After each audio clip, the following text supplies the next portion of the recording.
The Comedy Illusions of Greg Wood. It's the name of my company, and it's also the name of my show, The Comedy Illusions of Greg Wood. Now, how long have you been performing, and do you only do fringe shows or do you other non-fringe shows?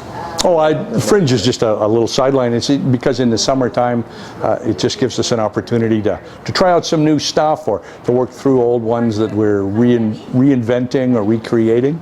So fringes are nice for that. The Winnipeg Fringe is the only one I've ever been a part of.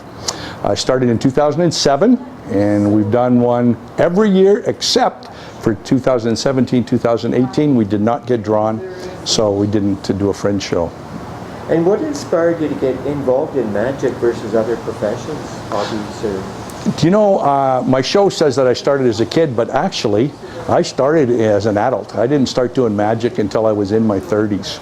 And I discovered that with the magic, you could also get a message across. And that was the big thing for me. At the time, I was speaking on addictions awareness for schools, and I discovered if I could put magic together with that and illustrate it, not just do a magic trick and say don't do drugs, but illustrate the dangers of magic or the problems or the situations that people run into with magic, that the kids would pay attention. And from there we went on to create anti-bully shows and magic of kindness. For high schools I do the magic of believing in you, erase your limits. It's self-esteem. And it's a self-esteem that they can do themselves. They can raise their own self-esteem. It really makes a difference as opposed to somebody else, you know, faking you and saying that's great when it's not. This is raising your own self-esteem. So were you inspired by any other magicians out in the world of illusions and magic, or how did you get when I first got involved, I met a couple of people that were very inspirational, had a lot of effect on me. Gordon Gilby, right here from Winnipeg, was one of the people that impacted me right away. We've become good friends. Gordon and I are wonderful friends still, but we became good friends, and I learned a lot from him. And then I went on and studied with the Chavez Studio of Magic out of Laverne, California. And I learned from my mentor. I believe my mentor is Dwayne Laughlin, who's now out of Branson, Missouri. And I noticed that in your shows you get youth involved a lot. You get youth coming up to you sometimes and say, I want to do the magic that you did, or I want to learn how to do that kind of magic tricks. Yes, yeah, no, quite often they'll come up and how did you do that? I'd like to be a magician too. Or they come up and they kind of whisper to you, I'm a magician too. And they've learned some magic.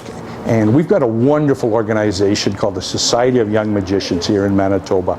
It's absolutely fabulous. The cost for a year, under $100, for sure under $100. That pays for 2 meetings a month for all winter. And it's a wonderful organization where kids can learn how to perform. And so that's usually where I send them. And I noticed that too in your show, you really combine comedy in a strong way with magic. Some people are serious magicians, they don't do too much comedy, but you have lots of comedy, laughing jokes with magic, so it makes it more entertaining. Well, that's the whole point. The point is to have a good time. For me, the point of magic is to have a good time. It's not to compete, it's not to be better, it's not really even in my mind to baffle you. Of course, you're being fooled is part of the entertainment in magic. You're going, how did he do that? Is part of the entertainment. But that's not the important thing. The important thing I want people to walk out of the theater saying, I can't remember the last time we had such a good time. I don't care if they remember my name. We saw some guy at the Fringe. Man, we had a good time. That's my goal. And have you toured other places in the world, or just stick to Canada mostly in your touring? I've done 8 tours in India, through India, 2 to 3 weeks at a time. 3 in Fiji. I've been to Mexico. I've been to Belize. I've been 3 times to Brazil, touring in Brazil, Canada, Northern United States, mostly Northern United States. So I've been to performed in about 15 different states, England, Hong Kong. So I've got around. How do you find the different cultures that relate to the magic they see? Maybe they've never seen this kind of entertainment before in other countries. Well, I can tell you that in Fiji, I was the greatest magician they had ever seen, because I was the only magician they had ever seen. This is a village that has a generator run for about 4 hours a day. They're on an island, a remote island, and they don't have television.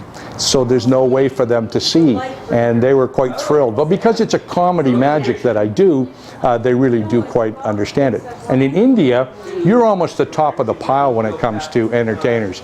Here we're barely above jugglers, mimes, and clowns, on the entertainment scale, there you're the top of the heap.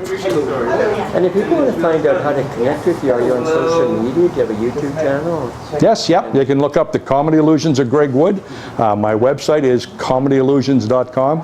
I also own gregwood.ca, GREGWOOD.ca. That's my professional speaking. I also do professional speaking, but in that, when I'm doing a keynote address, I usually illustrate my points once again with magic.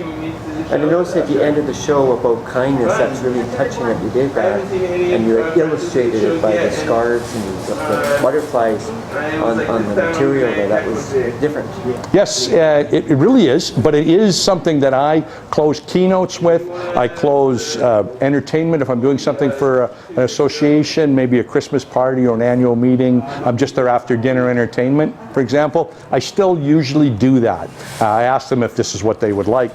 I really believe that we need to be a kinder world.